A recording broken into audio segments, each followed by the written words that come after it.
хто і на ягонай інаўгурацыі, як кіберпартызаны павіншавалі ўлады з днём волі і наколькі падаражаюць квіткі на грамадскі транспарт.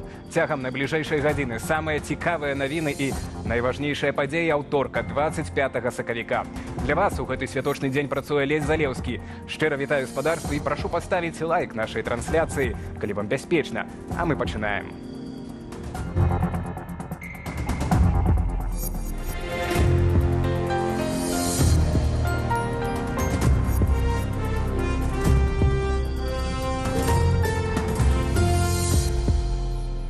А пачынаем выдання з святкаванняў Дня волі. Як мы ведаем, беларусы ва ўсім свеце гэта робяць сёння, 25 сакавіка. Самыя масавыя акцыі адбываюцца ў Польшчы і Літве. Да Літвы мы вернемся неўзабаве. А пакуль пра бел-чырвона-белыя сцягі, якія лунаюць у Чэхіі, у Нямецчыне, Кіпры, Канадзе і ЗША, распавядзе Уладзіслаў Корсак.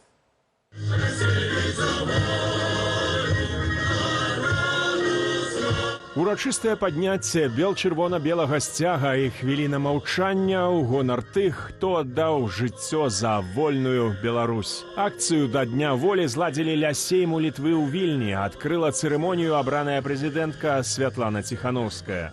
І хоць сёння мы уздымаем наш сцяг у Вільні, бо у Беларусі за гэта можна атрымаць гады турмы, я веру, што мы абавязкова зробім гэта зноў у Менску і абавязкова гукнем разам.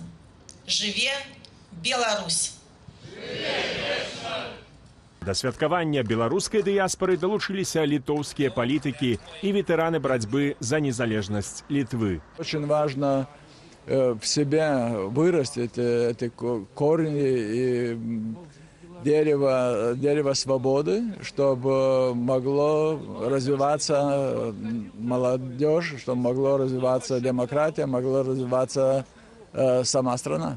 Беларусы спадзяюцца на вызваленне палітычных вязняў і лепшую будучыню для нашай краіны. Сярод удзельнікаў і, уласна, былыя палітзняволеныя. Борьба нам еще предстоит сложная и долгая, но нам нельзя опускать руки. Мы ответственны за тех, кто сейчас сидит в тюрьмах. Они ждут, что мы продолжаем за них бороться. Они в это там верят. Калі б не гэты дзень, то, вядома, хутчэй за ўсё Беларусі б не было. Таму гэта самае галоўнае, я лічу, самае галоўнае свята для Беларусі. 107-ю гадавіну абвяшчэння незалежнасці БНР масава адзначылі ў гэтую нядзелю ў Варшаве, горадзе, у якім паводле розных ацэнак цяпер жывуць да 40 тысяч беларусаў. Распачалася акцыя на плошчы Трох крыжоў каля касцёлу святога Аляксандра, у якім дзеяць і беларуская парафія. Мы бярэм на сабе адказнасць за нашу Беларусь. Бярэм яе нават цяпер, калі краіна акупаваная. Масаваму святкаванню за мяжою не зашкодзілі пагрозы прадстаўнікоў рэжыму Лукашэнкі. Мы не баімся, нават я сёння не адзявала ніякія маскі. Хай бачыць тура зарунак Лукашэнка, я іх ненавіжу. Усё роўна наша перамога будзе, а яны будуць адказваць за ўсе свае злачынныя злачынствы. Всех люблю вас, усіх жадаю, чтобы усім было добра і каб вы не баяліся гэтую пачвару. Все будзе добра. Агульнае жаданне дэмакратычных палітыкаў і звычайных удзельнікаў святкавання як найхутчэй адзначыць Дзень волі ў Беларусі. Я веру ў тое, што гэты сцяг, цудоўны бел-чырвона-белы сцяг, дарэчы, гэта ўжо музейны экспанат музея вольнай Беларусі, мы пранясем на вуліцах Мінска, па вуліцах Мінска, не лепш, по проспекте Василя Быкова. С Днем воли желаем скорейшего возвращения домой, чтобы мы могли пройтись по нашим городам с улыбкой и без страха. Святкуюць Дзень волі гэтымі днямі і ў іншых гарадах Польшчы, Літвы і краінах ува ўсім свеце. У Празе на альшанскіх могілках ушаноўваюць памяць прэзідэнта ўрады БНР. У канадскім Эдмантане прайшло гуканне вясны, а праз Таронта святочнае шэсце. Урачыстыя акцыі таксама адбываюцца ў Чыкага, Бэлвью і шэрагу іншых гарадоў у ЗША, на Кіпры і ў Нямецчыне. Да віншаванняў з Днём волі далучаюцца і беларускія добраахвотнікі ва ўкраіне. Жыве Беларусь! Жыве вечно! Уладзіслаў Корсак, Белсат. 25 сакавіка 1918 года наш народ абвясціў незалежнасць Беларускай Народнай Рэспублікі. І хоць праіснавала БНР нядоўга, сімвалічнае значэнне дэкларацыі, што беларуская нацыя існуе і павінна мець сваю дзяржаву, мела беспасярэдні ўплыў на абвяшчэнне незалежнасці ў 1991 годзе. Болей гісторыі ў Ірыны Дарафійчук. 25 сакавіка – асаблівая дата ў гісторыі Беларусі. У гэты дзень у 1918 годзе Рада Беларускай Народнай Рэспублікі прыняла трэцюю ўстаўную грамату, чым абвесціла незалежнасць нядаўна створанай БНР. Гэта сталася магчымым у момант наступу нямецчыны ў часе Першай сусветнай вайны, калі Менск пакінулі бальшавіцкія войскі, нагадвае гісторык Алесь Пашкевіч. Беларускі нацыянальны рух да таго часу прайшоў такую хуткую эвалюцыю ад максімум аўтанамізму ў складзе Расіі да патрабавання поўнай незалежнасці. Ідэйна да гэтага даспелі. Ну і таксама вельмі моцна ўплываў прыклад суседзяў, суседніх народаў, на якія звычайна беларусы арыентаваліся, украінцаў, літоўцаў, латышоў і іншых. Пасля паразы ў Першай сусветнай войскі нямецчыны пачалі пакідаць акупаваныя тэрыторыі, а бальшавікі вярнуліся ў студзені 1919-го. Не паспеўшы стварыць нацыянальнага войска, беларусы не здолелі даць адпору. Усе гэтай межы і ўсе нават тыя, якія дзяржавы будуць існаваць на нашым рэгіёне, не было прадвызначана, а кожны з народаў павінен быў даказаць тое сваё права на існаванне сваёй дзяржавы, мобілізаваўшыся і паказаўшы тое, што ён здольны дабівацца, прынамсі, часткова сваіх мэтаў самастойна. Рада БНР вымушана эмігравала. Такім чынам, Беларуская Народная Рэспубліка не зрэалізавалася цалкам і праіснавала нядоўга. Хоць абараніць сваю незалежнасць беларусы не здолелі, яе абвяшчэнне ў 1918 годзе мела важнае значэнне для станаўлення беларускай дзяржаўнасці.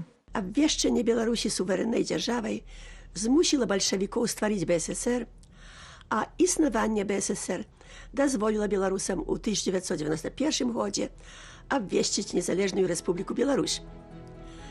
Абавязкам кожнага беларуса ёсць сёння зберагчы гэтую незалежнасць. Абвяшчэнне БНР і да сёння адзін з галоўных імпульсаў адстойваць і абараняць нашыя нацыянальныя памкненні і незалежнасць. А 25 сакавіка, нягледзячы на рэпрэсіі ды гвалт рэжыму Лукашэнкі, застаецца шмат для каго з беларусаў адным з галоўных святаў. Ірына Дарафійчук, Белсат. Святочны настрой, безліч бел-чырвона-белых сцягоў і воклічы «Жыве Беларусь». Сёння пануеце цэлы дзень у цэнтры літоўскай Вільні. З нагоды Дня волі беларусы маштабна адзначаюць гэтае свята. А наўпрост са святкаванню перадае мая калега Ганна Русінава. Прывітанне, Ганна. Можна, паехаць. Ці чуеш ты нас?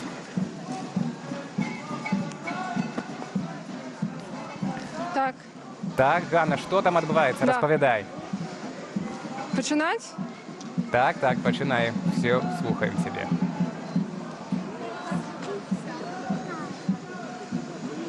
Вітаю, шановнае гаспадарства. Зараз мы знаходзімся ў Вільні, дзе якраз у гэтай хвіліны мы бачым рушыцца шэсце святочнае ў бок беларускай амбасады ў Вільні. Людзі сабраліся, каб адзначыць гэты дзень волі разам, як усе краіны свету сёння адзначаюць. І мы бачым вялізны бел-чырвона-белы сцяг, вялізны літоўскі сцяг. І зараз людзі рушаць наперад і ў руках трымаюць плакаты з партрэтамі палітвязняў, таксама з былымі палітвязнямі і тымі, хто быў загінуў падчас Беларускай Народнай Рэспублікі. Вось людзі зараз скандуюць свабоду палітвязням. Таксама гучаць лозунгі «Жыве Беларусь». Вось мы бачым, што паволі калона рушыцца наперад, а дагэтуль мітынг распачаўся на Лукішскай плошчы, дзе адбыліся выступы старшыні Рады Народнай Рэспублікі Івонкі Сурвілы, Святланы Ціхановскай, літоўскіх палітыкаў і іншых беларускіх дзеячаў. Вось гэтым разам мы можам назіраць вялізная колькасць людзей сабралася, каб адзначыць гэтае свята. Больш за 300 чалавек, я налічыла, можа, нават больш, амаль паўсотні, паўтысячы. Вось людзі рушаць у бок беларускай амбасады, каб запаліць знічкі, завязаць бел-чырвона-белыя сцягі. І ў паветры мы бачым безліч бел-чырвона-белых сцягоў. Людзі скандуюць у гэты момант «Жыве Беларусь». Ганна, пагоня не забаронена, як таксама бачым мы у можам Вільні? пабачыць вялізны плакат наперадзе. Кажу, пагоня, як мы бачым, не забаронена ў Вільні, глядзячы на як ўсе мы гэтыя бачым, размовы. Ну, не гледзячы на гэтыя все так, забароны і разборы, таксама ёсць і тыя, хто выйшаў з гэтай сімволікай, з пагоняй. Вось. І гэта добра, тое, што беларусы могуць такім чынам выказаць сваю салідарнасць, сваю магчымасць адзначыць годна свята волі Беларусі. Дзякуй вялікі за размову, Ганна. Адзначыць, што ўвечары адбудзецца святочная малітва да Дзевы Марыі, каб памаліцца за волю, незалежнасць і свабоду ў Беларусі. Дзякуй. Вось, Ганна, зараз дзякуй. Ганна Русінова перадае з Вільні, дзе адбываюцца святкаванні так, з нагоды Дня волі. І з нагоды сённяшняга свята беларусы павіншавалі і кіберпартызаны. Адным са сваіх улюбёных спосабаў, згамаўшы дзяржаўныя і блізкія да атачэння лукашэнкавай сям'і сайты. Гэтым разам святочныя паштоўкі з'явіліся на платформе гандлёвага цэнтру «Замак». Кіберпартызаны пракаментавалі акцыю ў сваім тэлеграм-канале гэтак. Сёння, нягледзячы на ўсе лукашысцкія блакаванні сайтаў, упрыгожваем у нацыянальныя колеры і сцягі адзін з найбуйнейшых гандлёвых цэнтраў «Замак». Перадаём нашыя віншаванні з яго афіцыйнай старонкі. На галоўнай старонцы гандлёвага цэнтру кіберпартызаны працытавалі гімн Беларускай Народнай Рэспублікі «Мы выйдзем шчыльнымі радамі», апублікавалі фота з пратэстаў 2020-го і здымкі беларускіх ваяроў ва ўкраіне. Цяпер сайт гандлёвага цэнтру не працуе. Тым часам беларуская супольнасць Варшавы разам з Міністэрствам замежных справаў Польшчы далучаецца да святкавання Дня волі. Сёлетнія ўрачыстасці ўжо можна лічыць традыцыйнымі. Яны праходзяць у польскай сталіцы трэці год запар. З месца падзеяў Кацярына Гардзеева.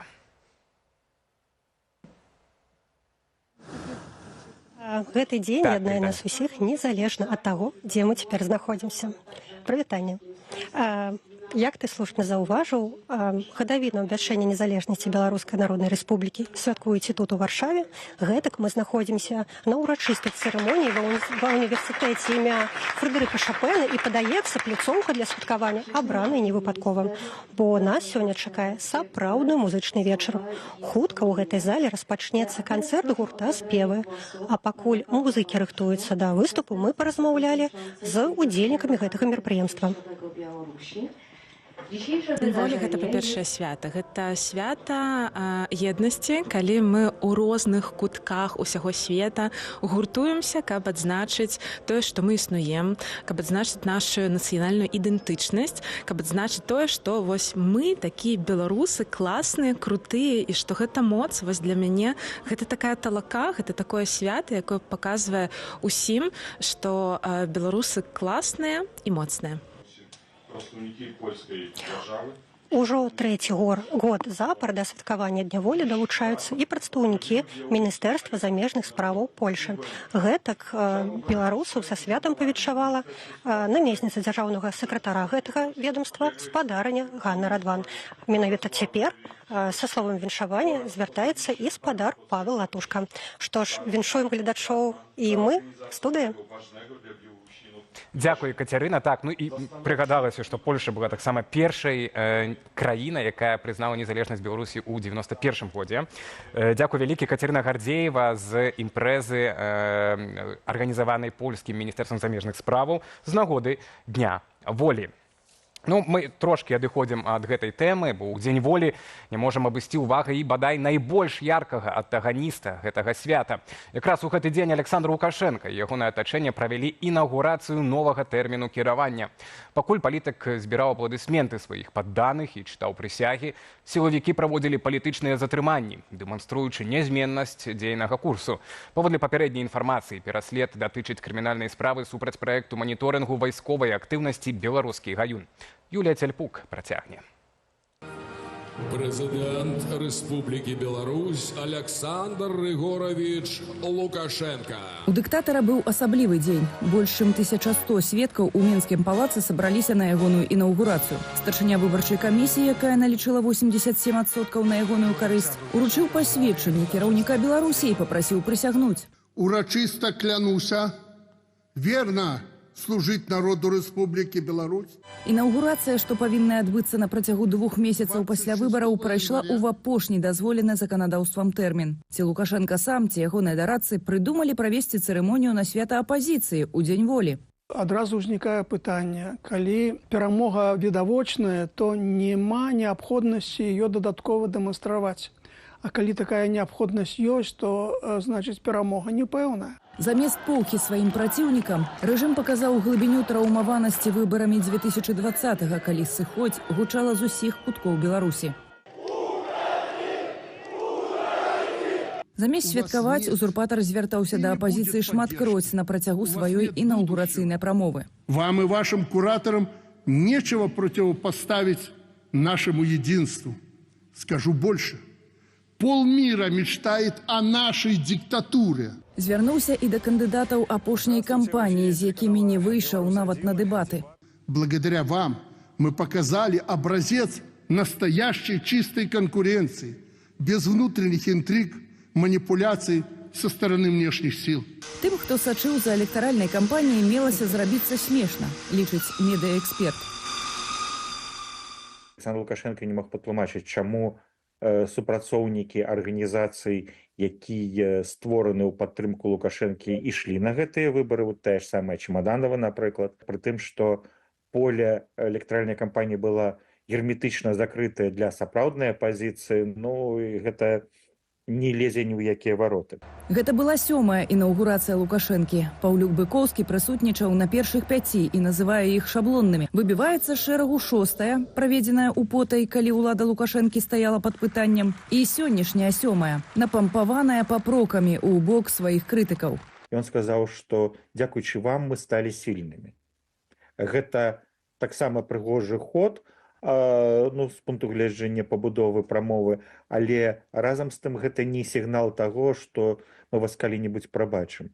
Прапагандысты атачылі імпрэзу фільмамі пра дасягненні Беларусі пры Лукашэнку, а ў момант іхнага транслявання сілавікі працягвалі рэпрэсіі. Паводле праваабаронцаў затрымалі некалькі асобаў, звязаных з узламаннем напярэдадні тэлеграм-каналу «Беларускі гаюн». Як сігнал працягу сённяшняга палітычнага курсу. Змены магчымыя толькі калі Расія нармалізуе стасункі з Захадам, кажа палітолог. Будуць беларускія ўлады вымушаныя нармалізаваць стасункі з заходнімі краінамі. Таму што гэта аўтаматычна будзе патрабаваць значнай змены унутрыпалітычных. Ну, перш за ўсё, конечно, спынення рэпрэсій і выпуску, прынамсі, значнай часткі палітзняволеных. Напярэдадні група праваабарончых арганізацыяў апублікавала заяву пра тое, што Лукашенка утрымлівае ўладу неканстытуцыйным шляхам і запатрабавалі неадкладнай палітычнай амністыі. Юлія Цельпук, Белсат.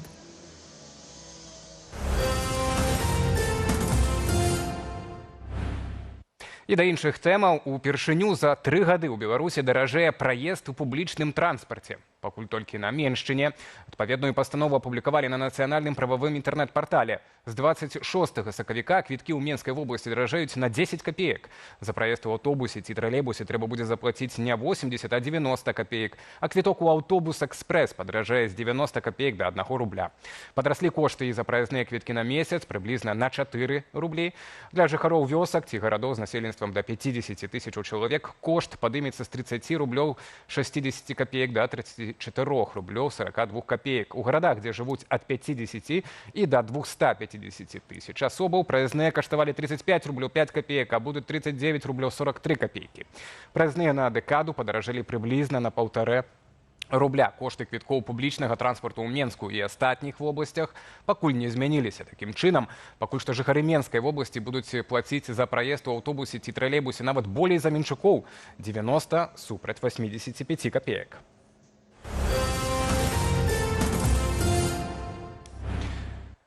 І да падзей вакол мірных перамоваў па вайне ва ўкраіне. Вынікі 12-гадзінных перамоваў у Эр-Рыядзе паміж Вашынгтонам і Масквой публікавацца не будуць. Як не будзе і сумеснай заявы, пра якую паведамляла агенцыя Reuters. Пра гэта заявілі прадстаўнікі расійскай дэлегацыі. Што вядома на дадзены момант і ці наблізіліся бакі да міру у нашым наступным матэрыяле. США и Россия адмовились от сумесной заявы у выніку перамоваў у Саудовской Аравии. Голос Кремля Дмитрий Пясков заявил, разуменне паміж бакамі ёсць и контакты будут протягиваться. Подробязностяў, однако, чакать не варто. Речь идет все-таки уже о технических переговорах. У технических это переговоры с погружением в детали, поэтому, конечно, скажем так, содержание этих переговоров публичиться точно не будет. Этого не следует ожидать. Это первое. А второе, еще раз повторяю, сейчас доклады, сделанные в столице, анализируются. Ну и уже потом можно будет говорить о каких-то пониманиях. Паводле Москвы публічнае маўчанне – вынік бяздзейнасці Киева. Чалец Совету Федерации Владимир Чижов заявил, что за 12 гадзінаў США и Россия узгаднили супольную заяву, однако яе не приняли, нібыта праз позицию Украины. Однако со своей заявою про вынікі перамоваў выступил Белый дом. Згодна з ёю Злучаныя Штаты з абодвума бакамі дамовіліся гарантаваць, цитата, «бяспечную навігацыю, выключыць выкарыстанне сілы і перадухіліць выкарыстанне камерцыйных суднаў у военных мэтах у Чорным моры». Таксама пачнецца праца над механізмам забароны нападаў на энергетычныя аб'екты у России и Украине. У США пообещали дапамагчы России вернуть доступ до сусветнага рынку для экспорту сельскохозяйственной продукции и угнаенняў. Ранее выданне Bloomberg поведомляло, что у планах Трампа усталяванне миру мусіць адбыцца до Вялікадня 20 красавіка. По выніках гэтага раунду перамоваў у Эр-Рыядзе, прынамсі вялікага кроку да перамір'я бакі не зрабілі. Андрей Сульжыц, Белсат. Беларусь не ёсць сябрам Рады Еўропы, але голас нашай краіны сёлета гучыць у Страсбуры. Упершыню дэмакратычную дэлегацыю з Беларусі запрасілі на сесію Кангрэсу мясцовага самакіравання. Навошта гэта Еўропе і што ўдзел дае беларускай апазіцыі ды беларусам унутры краіны? Ведае наш корэспандэнт Алесь Сіліч. 48-я сессия Конгрессу мясцовых и региональных уладаў Рады Европы собрала сегодня у Страсбуры представников з десяткаў краінаў. У цэнтру увагі найперш адбудова Украины пасля войны, дэмакратыя на месцах и супраціў аўтарытарызму. Але ўпершыню ў гісторыі тут гучыць і беларускі голас, а дакладней голас актывістаў з беларускіх недзяржаўных арганізацыяў. Больш за 60% з іх пры апытанні сказалі, што іх найперш цікавіць дзейнасць мясцовых уладаў. Так што цікавасць сапраўды вялікая. І яны працуюць над гэтым разам з намі, над распрацоўваннем закону аб дэцэнтралізацыі. Ідэя ў тым, што калі надыдзе час і да ўлады ў Беларусі прыйдзе новы ўрад, каб яны былі гатовыя рэалізаваць дэцэнтралізацыю ў сваёй краіне. Мэта ў тым, каб дэмакратычныя сілы Беларусі ўжо цяпер распрацоўвалі асновы будучага кіравання. І запрашэнне беларускай дэлегацыі шмат хто тут бачыць як сігнал, што Еўропа бачыць у ёй не толькі і не столькі актывістаў, але патэнцыйных кіраўнікоў будучых пераменаў, якія сёння тут у Страсбуры выступаюць не толькі сімвалічным пасланнем, але і з канкрэтнымі прапановамі аб працы на будучыню. Самакіраванне – гэта аснова дэмакратыі. І ўпершыню за гісторыю беларускіх дэмакратычных сіл дэлегацыю ад Коордынацыйнай рады запрасілі на кангрэс мясцовага самакіравання. Для нас гэта вельмі важная падзея, асабліва для ўзмацнення патэнцыялу людскога ўжо зараз, на будучыню, таксама прыцягнення моладзі ў гэтыя працэсы. Сённяшняя беларуская дэлегацыя не мае статусу афіцыйнай улады, але атрымлівае ўсё больш міжнародных партнёраў і прасторы для працы. І гэты візіт не аб прысутнасці дзеля прысутнасці. Гэта крок да таго, каб у момант пераменаў Беларусю было ўжо каму кіраваць. Знізу, адказна і па-еўрапейску. Алесь Сіліч, Руслан Гнатович, Белсат, Страсбур. І вяртаемся да сённяшняга свята. Дзень волі – гэта больш як проста дата. Гэта гісторыя барацьбы, волі і нязгомнага духу беларускага народу. Ад першай камернай сустрэчы ў 1918 годзе да шматтысячных шэсцяў у незалежнай Беларусі. Гэтае свята прайшло доўгі шлях, напоўнены трагічнымі і гераічнымі старонкамі. Вашай увазе відэа з найбольш знакавых падзеяў Дня волі ў сучаснай Беларусі.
Гэта ўсё ў аб'ектыве. Калі вам бяспечна і вы яшчэ не паставілі лайк у нашай трансляцыі, заклікаю зрабіць гэта цяпер.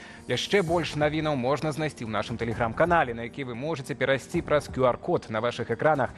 А пакуль запрашаю на онлайн-агляд найцікавейшых матэрыялаў нашай старонкі belsat.eu.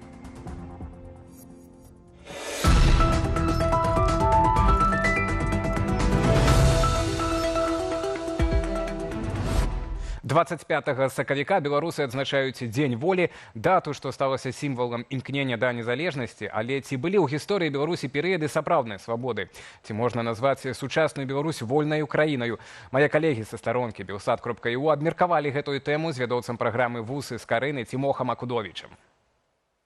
Паводле рэйтынгу Freedom House, наша краіна сярод самых несвабодных у свеце, займае месца на ўзроўні з Мьянмаю. Гісторык Цімох Акудовіч адзначае, што адносна вольныя часы былі ў пачатку 90-х, калі беларусы ўпершыню атрымалі магчымасць выбіраць сваю ўладу. Але эканамічны крызіс абмяжоўваў магчымасці людзей. Ці будзе Беларусь вольную? Акудовіч зазначыў. Гісторыя бясконца, і яна ніколі не сканчаецца і заўсёды будзе мяняцца. Відавочна, што ў Беларусі будуць проста натуральным чынам лепшыя часы ў сэнсе грамадзянскіх свабодаў. А можа, аднойчы і яшчэ горшыя прыйдуць. Падрабязнасці размовы з гісторыкам Цімохам Акудовічам чытайце на нашым сайце belsat.eu. На Гарадзеншчыне, непадалёк ад мяжы з Польшчаю, стартавалі вучэнні тэрытарыяльнай абароны. Яны працягнуцца да 18 красавіка. Удзельнікі навучацца ахоўваць стратэгічныя аб'екты, абараняць ад дыверсіяў і працаваць на кантрольна-прапускных пунктах. Асаблівую ўвагу нададуць супрацьтанкавым аперацыям і фармаванню народнага апалчэння. Раней намеснік міністра ўнутраных справаў Мікалай Карпянкоў заяўляў пра стварэнне такіх падраздзяленняў, асабліва ў рэгіёнах, што мяжуюць з Украінаю. Беларусь сапраўды рыхтуецца да патэнцыйных пагрозаў, ці гэта чарговы элемент ваеннай рыторыкі. Падрабязнасці шукайце на старонцы Belsat у інтэрнэце. 4 гады без свабоды, без родных, без права на голас. 25 сакавіка 2021 года на дзень волі ў кватэру гарадзенскага журналіста Анджэя Пачобуту ўварвалася міліцыя. Гэта быў пачатак доўгай і жорсткай ізаляцыі, якая доўжыцца дасюль. Храналогію няволі Андрэя Пачобута згадалі мае калегі са старонкі belsat.eu. Затрыманы за грамадзянскую пазіцыю, за адданасць сваім перакананням. Ён стаўся сімвалам барацьбы за свабоду слова і правы чалавека. Судовы фарс. Яго вінавацілі ў нібыта распальванні варожасці і закліках да дзеянняў на шкоду Беларусі. Як вынік, прысуд 8 гадоў у калоніі ўзмоцненага рэжыму. Гады няволі – гэта месяцы ў карцары, пазбаўленне лістоў, медычнай дапамогі, кантактаў з роднымі. Гэта няспынны ціск і спроба зламаць волю, але Анджэй Пачобут не здаўся. Ён адмаўляецца пісаць прашэнне аб памілаванні, захоўвае годнасць і застаецца верным сабе. Міжнародная супольнасць патрабуе ягонага вызвалення. Падрабязнасці шукайце на старонцы belsat.eu. Паслядок сённяшняй інаўгурацыі ацэнім, якім будзе курс новага тэрміну Александра Лукашэнкі, а таксама як дзень волі адзначаецца на нулі ва ўкраіне. Гэтая тэма ўжо неўзабаве абмяркуем у студыі Belsat з топавымі экспертамі рэгіёну.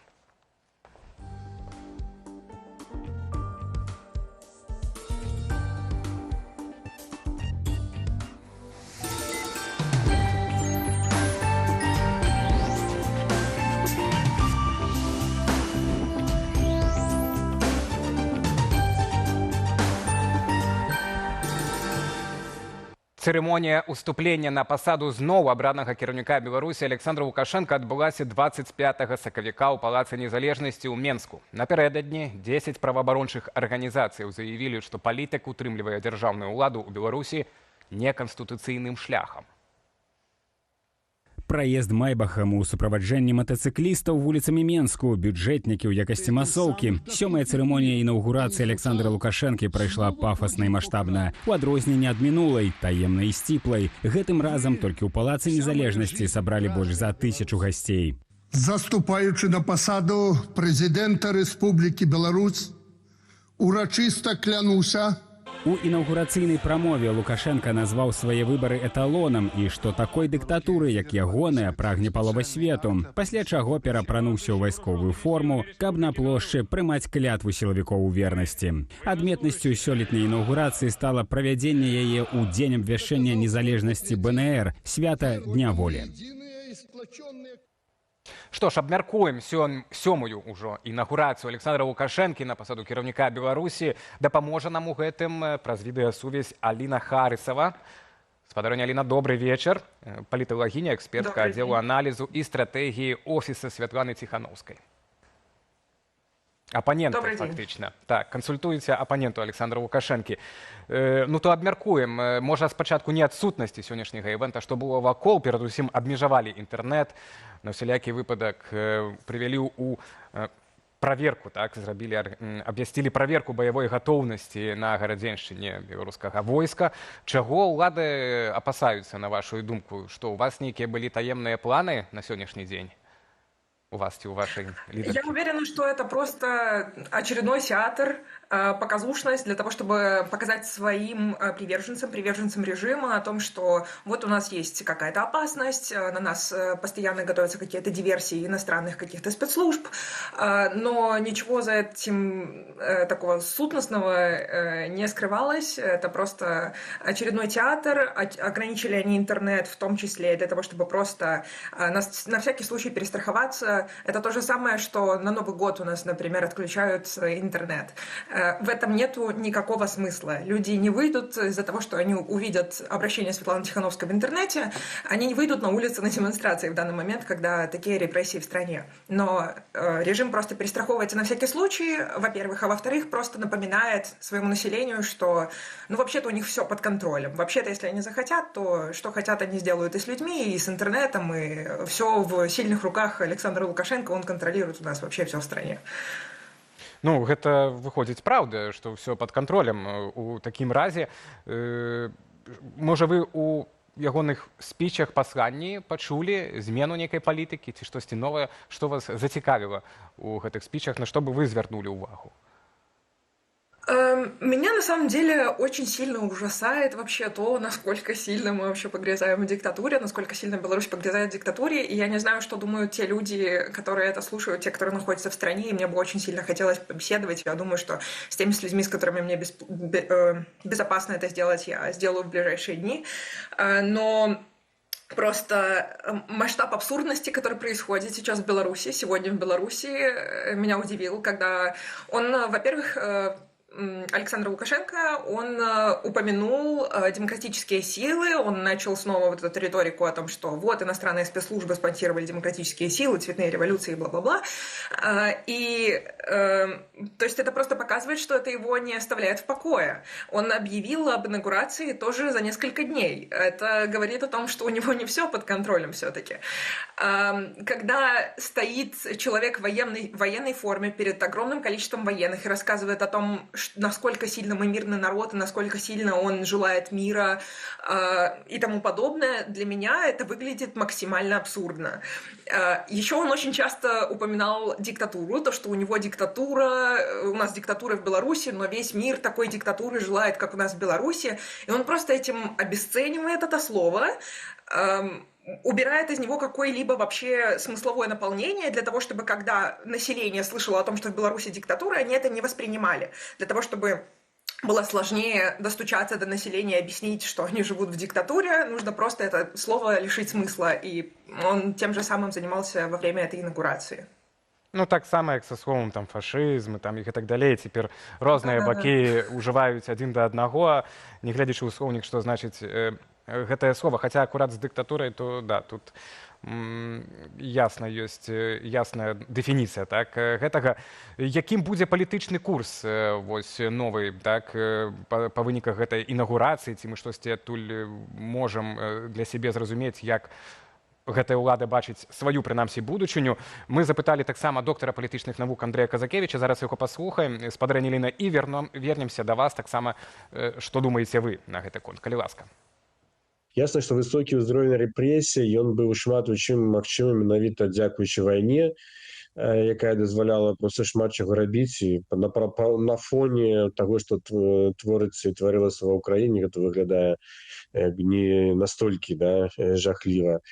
Плюс Россия была готова инвестовать в Беларусь, белорусские улады столько сродков, сколько трэба, прикрываючи на всех узровнях. Як будзе пасля войны, ну, ніхто докладна не ведае. і магчыма такіх ужо магчымасцяў для рэпрэсій не будзе. Ну вось гэта так, прагноз па рэпрэсіям, што ён будзе змяншацца. У мяне, шчыра кажучы, нават ужо ёсць адчуванне по таксама контактам з людзьмі, которые жывуць у Беларусі, што цяжар рэпрэсій трошачку, але стаўся меншымі, тотальна, так, скажем так. Ну і Александр Лукашенко адразу пасля выбараў сказаў, што ён будзе наладжваць масты ў грамадстве, і гэта ён бачыць свае асноўныя задачы. А сёння ён пра гэта ўжо не сказаў ні слова. Все, мы перамаглі, масты наладжаны. Вы сёння вот пабачылі, можа, вот этот пераход трошачкі, можа, нават не асабіста Лукашэнкі, але гэтай сістэмай, што, ну да, Лукашенко хоча, каб рэпрэсіі працягваліся, і там на паперы, і там, ну да, будзе пэўны ўзровень рэпрэсій, але агулам ужо сама ўлада, сама вертыкаль, сістэма ўжо не гатовая так шчыраваць на гэтай ніве. Я думаю, что как посыл о том, что он хочет налаживать мосты в обществе, и то, что вообще произошла инаугурация в стране, это все вместе стратегия на ту игру, которую они играют на международное сообщество, потому что все-таки у режима Лукашенко есть какие-то надежды вставить свои 5 копеек в возможных переговорах. И поэтому мне кажется, что, во-первых, вот это сообщение о том, что он хочет налаживать мосты до инаугурации, которое было сказано, оно адресовывалось международному сообществу, как бы показав, что да-да, мы готовы идти на какие-то уступки, если вы пойдете к нам на уступки, предложите нам выгодные для этого условия, а инаугурация была уже как такой показатель для международного сообщества, что вот он уже вступил, легитимный президент может представлять белорусское общество. Вот. Ну, вот но в целом он очень много говорил про еще предприятия, извините, очень много говорил еще про предприятия, про то, как у нас сильно все развилось в технологическом смысле, в космической индустрии и так далее, и так далее. И я думаю, что на этом тоже будет делаться акцент. Сейчас очень много различных российских предприятий приходит в Беларусь, которые работают, как бы перестраивают нашу экономику на военные рельсы. Китайские предприятия приходят, и я думаю, что это будет такая выгодная вещь для того, чтобы продавать белорусскому обществу в течение следующего срока, чтобы показывать, что Беларусь развивается, все у нас хорошо и так далее, и так далее. Вот это может служить таким показателем, который можно продавать на внутреннее общество. Дзякуй вялікі за размову. З намі на відэасувязі была Аліна Харысава, паліталагіня, экспертка аддзелу аналізу і стратэгіі офісу Святланы Ціханаўскай. І мы абмяркоўвалі сённяшнюю інаўгурацыю Александра Лукашенка. Ці варта чакаць новага нейкага зменаў курсу пасля яе адносна уладаў і грамадства нашага. Но мы пераходзім да іншых тэмаў. Дэмакратычная Беларусь загаварыла з Еўропай на новай пляцоўцы. Упершыню прадстаўнікі каардынацыйнай рады удзельнічаюць у працы Кангрэсу мясцовых уладаў краінаў Рады Еўропы. Мой калега Руслан Ігнатовіч на гэтым івэнце злавіў на інтэрв'ю юрыста-міжнародніка Алеся Міхалевіча і дзеячку грамадзянскай супольнасці Паліну Бродзік. Асноўнае пытанне: Еўропа сёння чакае беларусаў ці ўжо змірылася з расійскім пратэктаратам? Калі чакаць рэальных крокаў па аднаўленні выдачы даступных візаў у краіны ЕЗ? Гэтае ды іншае пытанне ў наступным інтэрв'ю. Добрый дзень, шановное господарство. Хочу вас павіншаваць з днём волі. Як вы увогуле ацэньваеце парадак дня гэтай сесіі вось сёння, заўтра, і ці бачыце вы тое, што праблематыка, звязаная з аўтарытарнымі рэжымамі, тут падымаецца, скажем так, на дастатковым узроўні? Трэба сказаць, што, на жаль, праблемы аўтарытарызму ў Еўропе ёсць не толькі ў Беларусі. Ёсць вельмі вялікія праблемы ў мэраў гарадоў, якіх дастаткова шмат саджаюць, напрыклад, у Турцыі. Ёсць вялікія праблемы і у Грузіі, таму як бы Беларусь якраз цалкам нармальна ўпісваецца у гэтыя, напрыклад, дыскусіі, і мы маем магчымасць данесці сваю пазіцыю. У нас ёсць свае выступы як на пленарных сесіях, так і па розных групах. Таму гэта вельмі проста важна, што Беларусь тут гучыць, і Беларусь не ёсць чымсьці, пра што забываюць. Вось таксама цікава, тут прысутнічаюць вашыя калегі, якія рэальна маюць уплыў у сваіх краінах, у розных гарадах, мястэчках і гэтак далей. Ну, на жаль, па зразумелых прычынах дэмакратычныя сілы Беларусі, якія знаходзяцца ў выгнанні, яны не могуць там неяк уплываць на палітыку ўнутры краіны моцна. І вось як да вас ставяцца вашыя калегі, як да роўных ці не?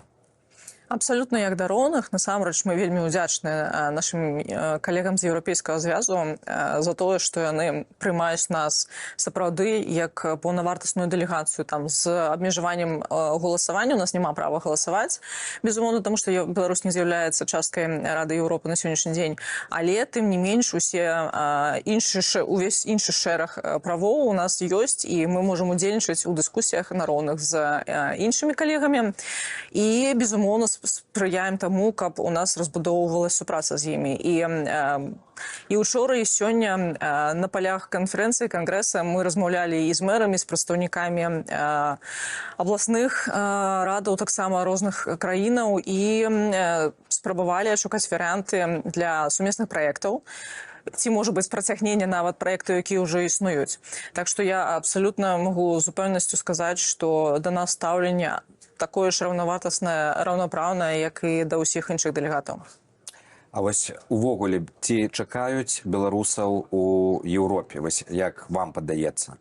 Я думаю, што нас тут якраз успрымаюць як паўнавартасную частку Европы, і вельмі цяжка казаць пра тое, што мы сюды павінны прыйсці, бо нас ужо ўспрымаюць як частку Европы.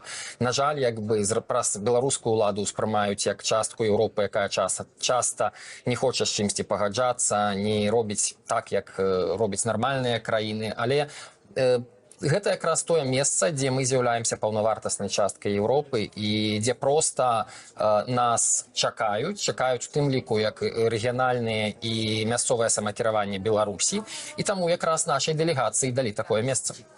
Ну вось вы кажаце, што беларусаў чакаюць, вас чакаюць, нас чакаюць. І я вось, напрыклад, тут ужо не першы год, і я неаднаразова чую словы салідарнасці з беларусамі, але дагэтуль у нашай краіне існуюць праблемы такога, скажем, еўрапейскага маштаба, што простыя беларусы не могуць атрымаць шэнгенскіх візаў. Нават актывісты ці студэнты, якія хочуць паехаць вучыцца. Ці ёсць у вас вось разуменне, у чым гэтая складанасць палягае?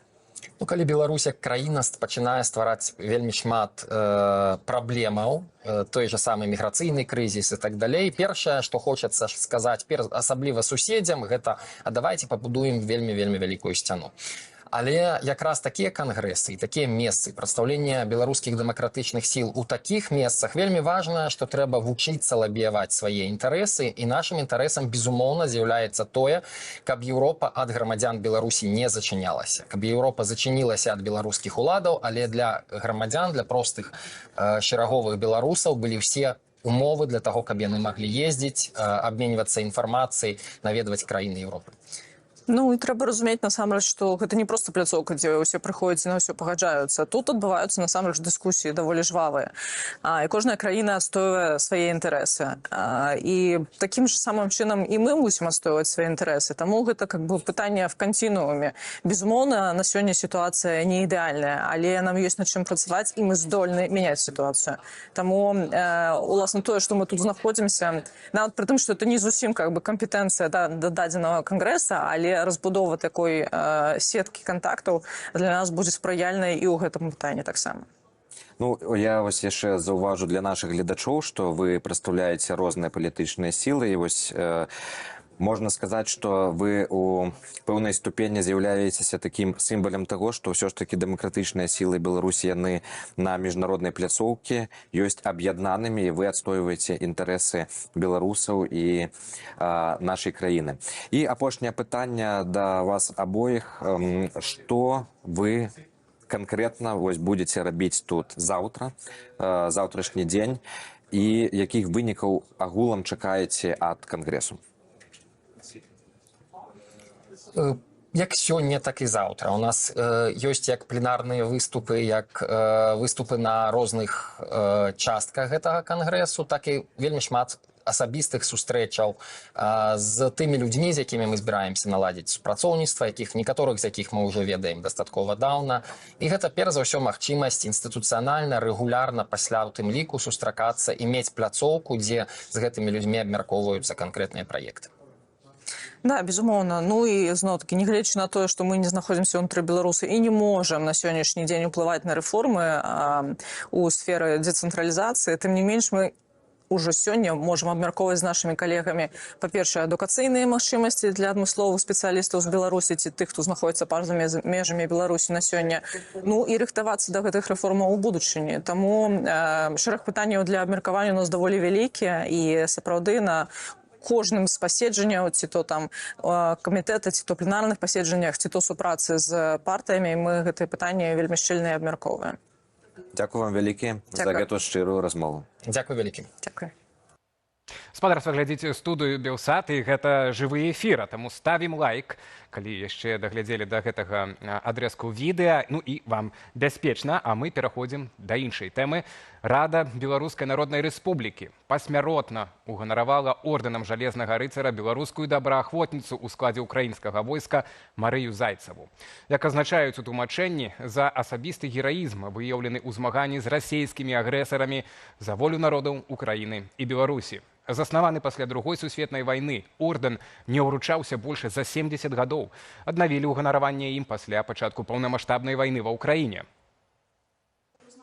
Марыя Зайцева загінула 17 студзеня гэтага года, выконваючы баявое заданне. Вядомая яна стала ў 2020-м падчас масавых пратэстаў пасля прэзідэнцкіх выбараў. 9 жніўня ў сутыкненнях з міліцыяй атрымала цяжкія раненні. Фота з ёй абляцела сусветныя медыі і сталася адным з сімвалаў тых пратэстаў. Святло-шумавую гранатаю дзяўчыне раздрабіла чэрап, пашкодзіла барабанную перапонку і вока. На рэабілітацыю Марыя з'ехала ў Чэхію. Там спрабавала паступіць ва ўніверсітэт, аднак не здолела праз траўмы. Пасля пачатку вайны дапамагала украінскім уцекачам у Чэхіі, а ў 2023-м паехала ва ўкраіну. Спачатку як медык ратавала байцоў з поля бою. Пасля ранення і чарговай рэабілітацыі вярнулася на фронт, ужо як снайпер. Загінула Марыя Зайцева на наступны дзень пасля свайго 24-годдзя. З намі на відэасувязі знаходзіцца сузаснавальнік Асацыяцыі беларускіх ветэранаў, былы жаўнер Андрэй Кушняроў. Добрый вечар, спадару Андрэй. Ну і са святам. Жыве Беларусь. Жыве вечна. Доброго вечера. Я не былы жаўнер, я дзеючы жаўнер. Што вы кажаце?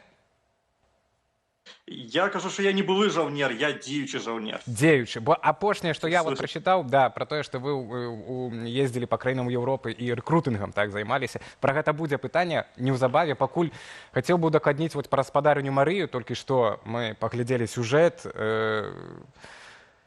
Вельмі это все, да, свята з аднаго боку, але драматычна. Андрэю, ці вы зналі Марыю? І на агул вось гэтыя ордэны, медалі, якія ўручаюцца пасмяротна, непасмяротна, так, жаўнеры, яны штосьці важаць для саміх ваяроў. Бо мы-то разумеем, што якія чаканні ў грамадства ад ваяроў беларускіх, так, гэта абараніць там Украіну ад расійскай агрэсіі, абараніць беларускі гонар, так, ад таго, што наша дзяржава стала саўдзельніцай гэтай агрэсіі. А якія чаканні ў ваяроў і якія чаканні ў жаўнераў ад грамадства? Смотри, да, с Марией я не воевал вместе в разных подразделениях, и немножко там не совпали по времени. Много слышал, мы из одного города, оба из Гомеля. Вот, поэтому я про нее слышал достаточно много. И печальная ситуация, когда медики, когда девушки погибают на войне. Однако, да, то, что сейчас происходит. По поводу медалей, которые выдают, орденов, смотрите, с одной стороны, это хорошо, когда есть такие инициативы, награждения бойцов, когда привлекается к этому внимание. С другой стороны, традиционно в любой стране, в любой культуре, вот, награждение медалью, оно несет за собой что-то.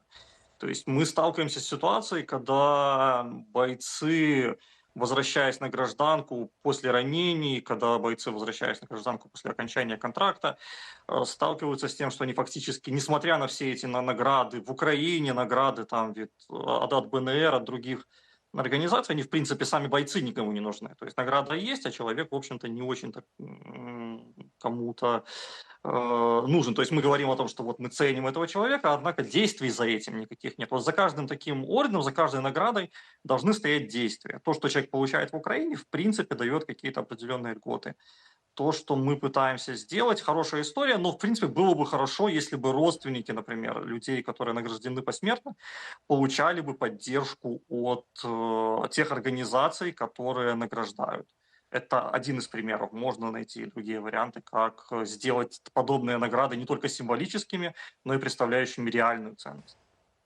Так, Андрей, мы размаўляем сёння з вами ў дзень волі. Я, шчыра кажучы, думаў нават і ад гэтага пачаць, запытацца, як ці на фронте на агу ёсць месца для святкавання, так, для адзначэння нейкіх датаў, і якім чынам это адбываецца з днём волі. Думаю вас запытацца, а зноў перад самым эфірам прыйшоў відэа, так, віншавання з днём волі беларусаў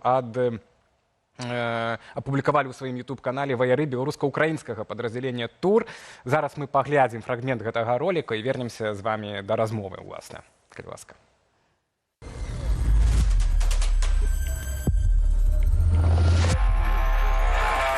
Уважаемые белорусы и белоруски, я хотел бы вас поздравить с памятным Днем воли, которое наши предки добывали для нас, а сейчас пришло время и добыть нам для своих потомков.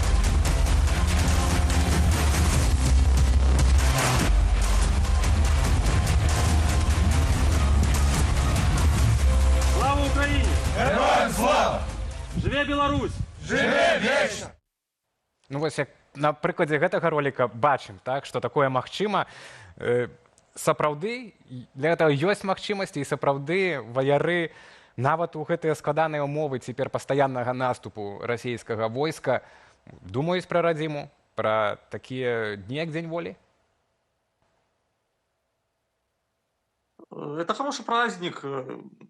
Я бы хотел его действительно праздновать, а не просто вспоминать, да, что он существует. То есть на данный момент мы с вами, да, все люди, которые были в этой студии, которые показывают, которые выходят в эфир, большое количество людей, которые смотрят эти эфиры, они не могут вернуться на родину. То есть говорить про волю сейчас, про свободу, наверное, несколько преждевременно, но вспоминать подобные даты действительно это хорошая история, хорошая традиция. Мы должны понимать, за что мы деремся, за что мы воюем. И вот было бы действительно здорово, чтобы те люди, которые сейчас поздравляют, Жерар вообще молодец, да, который записывал это поздравление, и его хлопцы. И было бы здорово, чтобы все мы, все они праздновали, именно праздновали этот День воли, как действительно то, что имеет место быть, а не то, к чему мы еще только стремимся.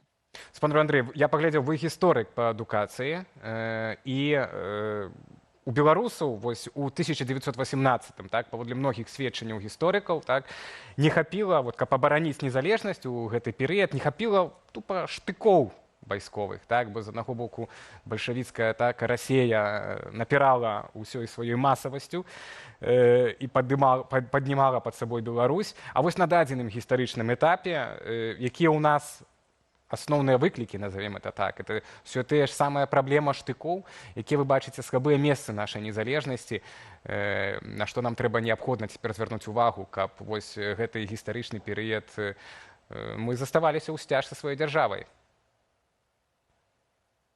Основным гарантом независимости страны всегда была и есть армия. И если мы говорим о людях, которые сейчас воюют в рядах ЗСУ, или людях, которые воевали в рядах ЗСУ, нам действительно критически не хватает людей. Всегда. То есть всегда все, что мы делаем, это всегда про людей. И не хватает не просто каких-то людей, не хватает мотивированных людей, не хватает людей, которые пришли до того, чтобы побеждать, которые готовы рисковать собой, которые готовы воевать за свободу, за независимость. Для кого это не просто какой-то пустой звук. Вот, поэтому проблема людей, опять-таки, сейчас из всех тех белорусов, которые существуют в мире, воюет там около 300 человек. Это хорошо, если эта цифра у нас сейчас существует. Это вы теперь кажете конкретно про войска, которые теперь белорусы воюют в Украине. А коли казать в целом про ситуацию вокруг Беларуси, вот что нам тут громадству войска, окей, что еще? Смотрите, ситуация с Беларусью, к сожалению, на данный момент такая, что даже если пойдет куда-то Лукашенко, даже если какие-то внутренние там перемены попытаются произойти, кто-то, да, люди внутри страны попытаются что-то поменять в обществе в сторону более демократическую, нам не даст это сделать Россия. То есть нет никаких вариантов, когда бы мы просто вот взяли, сменили курс страны, и Россия на это бы просто нормально смотрела, молча, и как бы ничего бы не делала. Поэтому для нас единое такое предусловие как бы для свободы – это именно поражение России, капитуляция даже России. Да? Не просто какое-то перемирие, а именно капитуляция России, поскольку всегда вот в вопросе независимости Беларуси звучит один и тот же вопрос. А что сделать с российскими танками, которые при...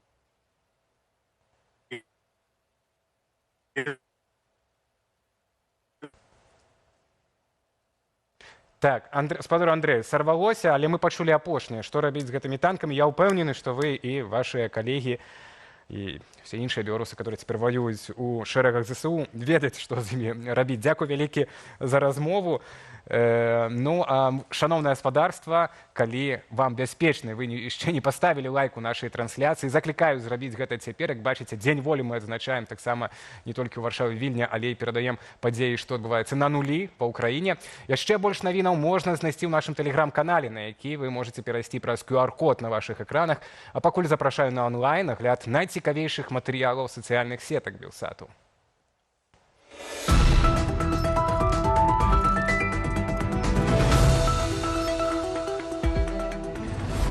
Знакаміты украінскі журналіст Дмитро Гардон даў інтэрв'ю тэлеканалу Белсат. У размове з вядоўцам нядзельнай праграмы «Студыя» Віталём Цыганковым яны пагаварылі пра стаўленне ўкраінцаў да Трампа і будучых мірных перамоваў. Ды легендарнае інтэрв'ю Лукашэнкі 2020 года.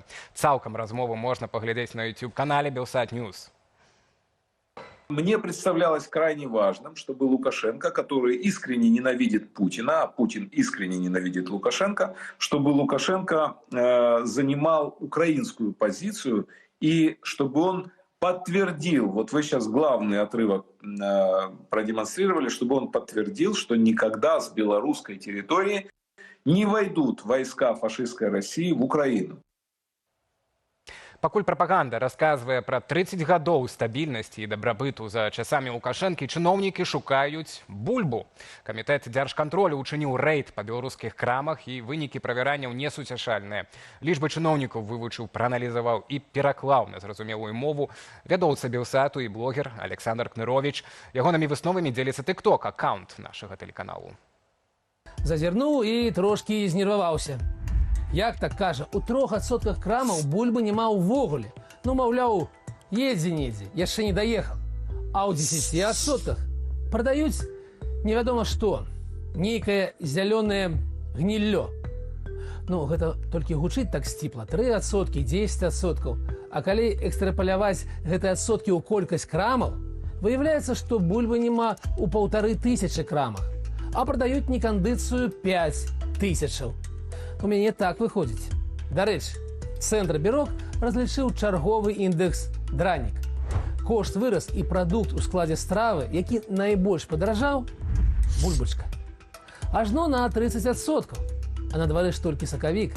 Да новага ўраджаю яшчэ вельмі далёка.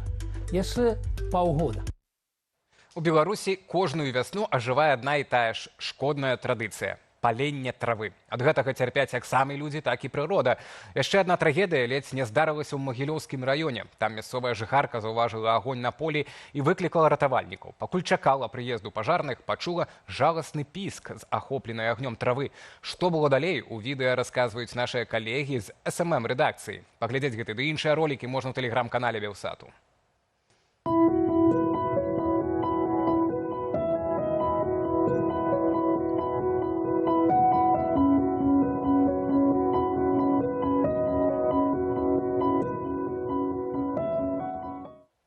Цяпер інфармацыя для аматараў салодкага. Якую порцыю марозіва вы здольныя з'есці? 3 шарыкі – гэта шмат ці мала? Вось у японскай кавярні падумалі, што вельмі мала. І пачалі прадаваць порцыі вышэйшыя за метр. Паглядзець, як гэты дэсерт гатуецца ды падаецца, можна на старонцы нашага тэлеканалу ў інстаграме.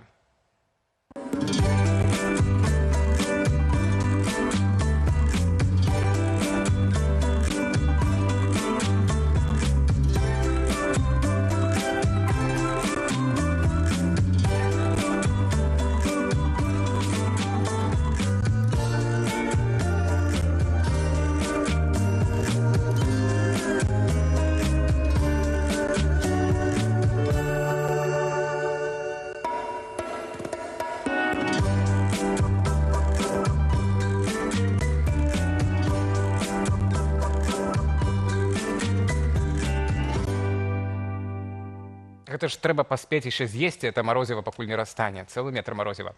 На гэтым у нас усё. Калі вам бяспечна, калі ласка, падтрымайце нас лайкам ці каментаром.